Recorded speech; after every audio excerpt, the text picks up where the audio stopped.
to look at z-test, let's see if the apple weight is truly 150 grams or not, using a z-test with a 90% confidence level. Again, a z-test requires that we know the population standard deviation, so we say it's 9 grams, and we'll test the null hypothesis, which is that it's 150, against the alternative hypothesis, which is that it's not 150. That would be a two-tailed test.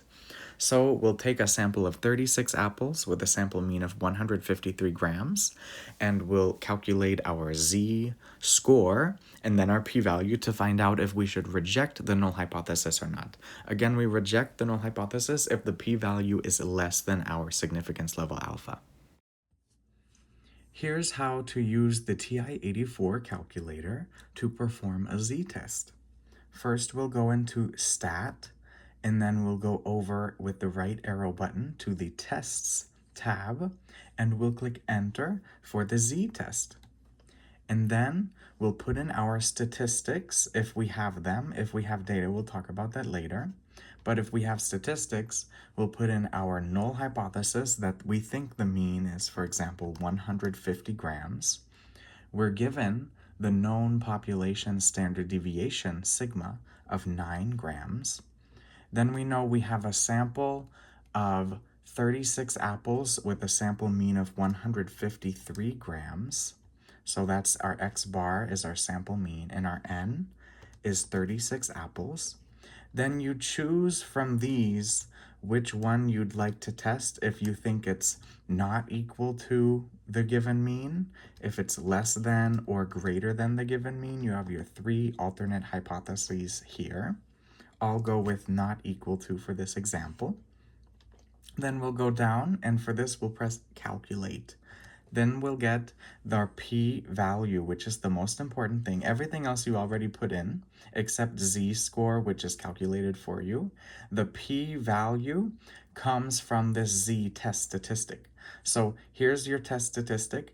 Here is the area. In this case, it's a not equal, so it's the area that's more extreme than a z-value of 2, which is, let's see, more than positive 2 as a z-score or less than negative 2 as a z-score, which is about 4.55% of the standard normal distribution.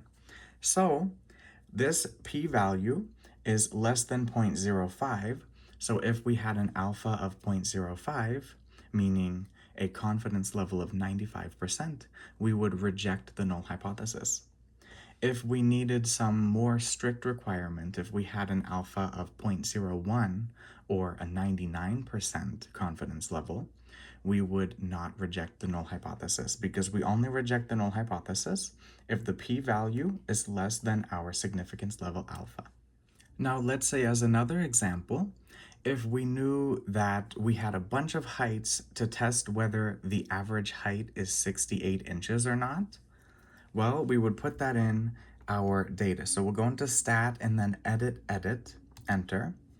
We can go out and clear this list, not delete, but clear, and then go down, and we'll put everything we want in L1. If you'd like to do a frequency style list, you could put the values in L1 and the frequencies in L2, but I'll just do the values in L1 for now. So let's say we took the heights of a bunch of people in a sample, a random sample. Let's say we got 61 inches tall, 65, 74, 58. Okay, so I skipped ahead and put in a lot of data to save time. Let's say we had a sample of 22 people. Then what we'll do now is we'll go into Stat, then we'll go over with the right arrow to the Test tab. Again, we'll be doing a z-test. So we'll go over and hit Data, because we're now putting in a list of data points rather than statistics. And so let's say we are testing still that it's 68 inches or not.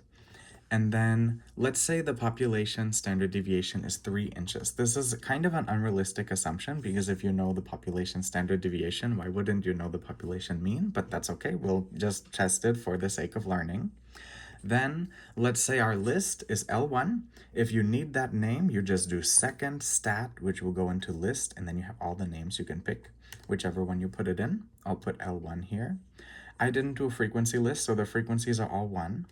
And then for this one, let's say we have a hunch. We're wondering if it's probably more than 68. So if we have anything else selected, we'll go and use the right arrow to change our alternate hypothesis to larger than mu0. Then we'll go down and let's calculate it and find our p-value. So it looks like our p-value for the data that we put in, and by the way, this is fake data, so I just put in a bunch of fake data so we could illustrate the idea, but it's a very small p-value and quite a large z-test statistic. So we would say at even a 99% confidence level where alpha is 0.01, our p-value is less than 0.01, so we would reject the null hypothesis. Now I want to show you what drawing it would do because it's really pretty. So if we were to go into the test again and draw it, then instead of pressing the calculate button, you could pick any color you want, by the way. Your favorite one is fine. I like red, so we'll go into draw. If you draw it, it will draw the distribution for you, and then it will start highlighting in red. It's kind of hard to see because we have such an extreme value here, but all of the points which are more extreme than the value you observed in your data. So here we have a z-score of 2.7, which means the area to the right of that is less than 1%, is 0.35% to the right of that point. So if our null hypothesis were true, which is what we assume when we do these tests, this would be very unusual. So we'll say there's enough evidence to reject the null hypothesis.